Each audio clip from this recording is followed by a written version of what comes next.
बिस्मिल्लाहिर्रहमानिर्रहीम।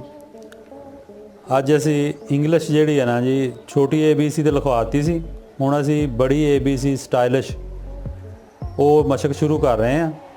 वो मशक का यह है कि तुसी ना एंगल नूं मद्देनज़र रखना वा कि 55 तो 60 के एंगल ते हर हरफ जिहड़ा ना वो बनना चाहिए वा। ते जिद्दां छोटी लिखी आ उदां ही ये बड़ी आ, मगर ये टक वाली मार करना मैं लिखांगा ताकि ਉਹਦਾ पता लगता रहे कि लफज बरीक कित्थों होना वा, मोटाई कित्थों होनी आ। इन्हां दोवां चीज़ों नूं मद्देनज़र रखना हुंदा ते ये कोई मुश्किल नहीं गा। तुसी मेरे हिसाब नाल सिर्फ ना 26 हरफ ने, अगर एक करो तो 1 महीना लगता है, अगर रोज़ दे 2 करो तो 13 दिन लगते हैं। महीने डेढ़ दो दे विच ये 1 इंग्लिश की लिखाई जिहड़ी है ना हो जाती है। तो ये शुरू करन दी देर आ, फिर वैसे बंदे नूं करदियां करदियां जिहड़ा ना जी इहदे च मज़ा आउणा शुरू हो जाता है। खुद लिखिया देखदा वा तो उहनूं आप मुतमिन हुंदा वा कि जो मैं लिखिया वा ना ये अच्छा लग रहा वा, क्यों वो तरतीब है एक, उस तरतीब के हिसाब नाल तुसीं लिखी जाना वा तो अच्छा लगना वा। तो तुसीं शुरू करना वा तो एंड आप ही हो जाता उस काम का। तो शुक्रिया जी। रहीम अज का साडा सबक है जी आई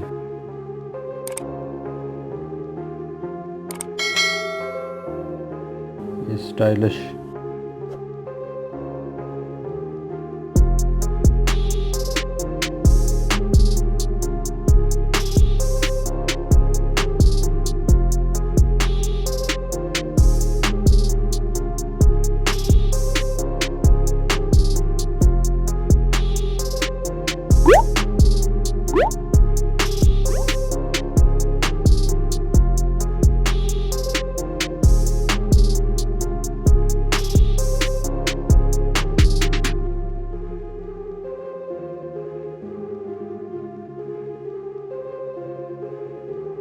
है जी साडा अज का सबक आई।